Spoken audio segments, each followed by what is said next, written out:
क्योंकि जो कर्मभूमि, जन्मभूमि,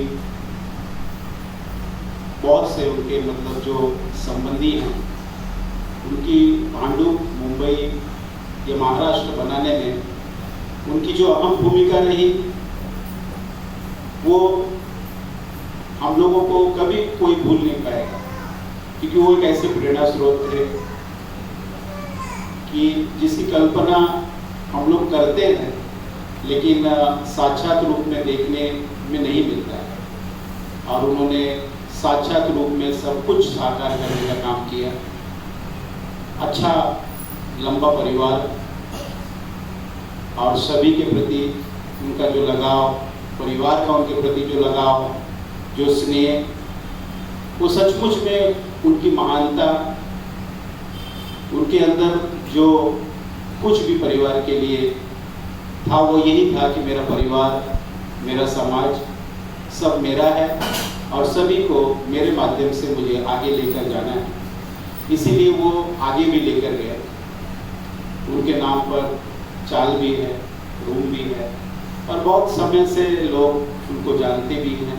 आने वाले बहुत लंबे समय तक हम सभी लोग जो है उनको याद करते रहेंगे, या यूँ कह सकते हैं कि हम लोग जीवन पर्यंत उनको नहीं भूल पाएंगे, क्योंकि उनका व्यवहार इतना मधुर था, इतना अपनापन था। और उनके सबसे बड़े सुपुत्र श्रद्धेय राजकुमार यादव सर, जो कि पूरे मुंबई में, महाराष्ट्र में, दिल्ली तक मतलब साहित्य की देश में एक अच्छा नाम उन्होंने कमाया। तो कहीं ना कहीं मुझे ऐसा लगता है कि वो उनका आशीर्वाद था, सर की माता जी का आशीर्वाद था। दुख इस बात का होता है कि आज हम लोगों के बीच में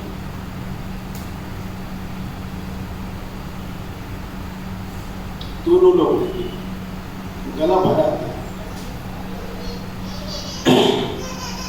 माता पिता, कभी कल्पना नहीं की होगी उन्होंने कि एक दिन ऐसा आएगा कि मेरे बीच में मेरे माता पिता नहीं होंगे। सब सेवानिवृत्त हो गए, लेकिन फिर भी एक छोटा बच्चा जैसे होता है, उसी प्रकार से अपने माता पिता के प्रति उनका श्रद्धा भाव आज भी मतलब हमेशा कायम है। आज भी वो दुखी हैं, छोटे बच्चे के जैसे छोटा बच्चा दुखी होता है वैसे ही वो दुखी हैं।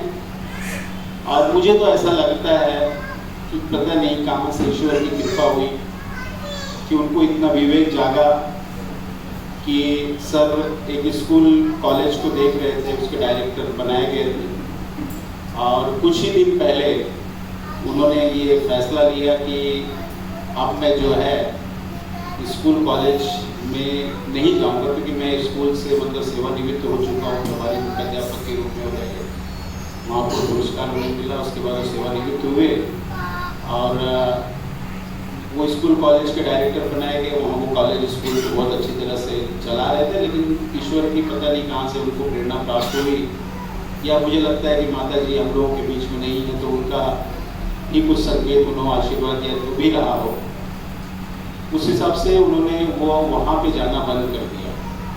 और पिताजी की सेवा में तो पहले भी लगे ही रहते थे, कहीं भी रहते थे तो हमेशा बार बार कहते थे कि घर पे जाना है, पिताजी के पास जाना है, पिताजी के पास जाना है, तबीयत नहीं ठीक है, बहुत सारी बातें होती। लेकिन अब ये कि 6 महीने जो है पहले उन्होंने वहाँ जाना बंद किया और पूरा जो है उनको समय मिला।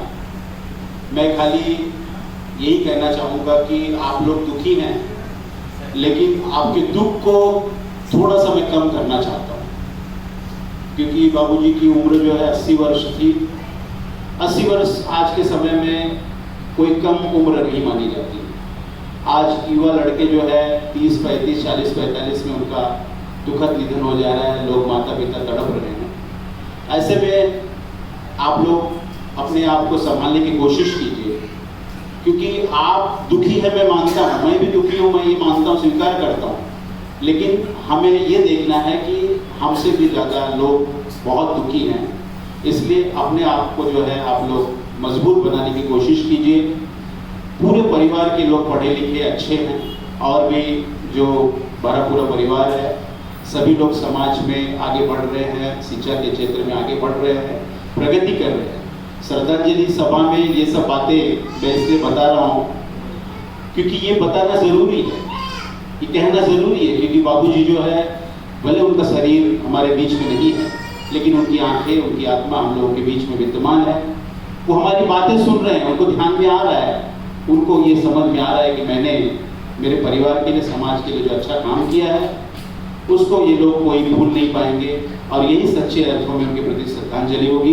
तो मैं ये चाहता हूँ कि परम श्रद्धेय आदरणीय राजकुमार सर, जो कि उनके बड़े सुपुत्र हैं, आप आए और बाबूजी की स्मृतियों में 2 शब्द अपने वाणी से बोलें।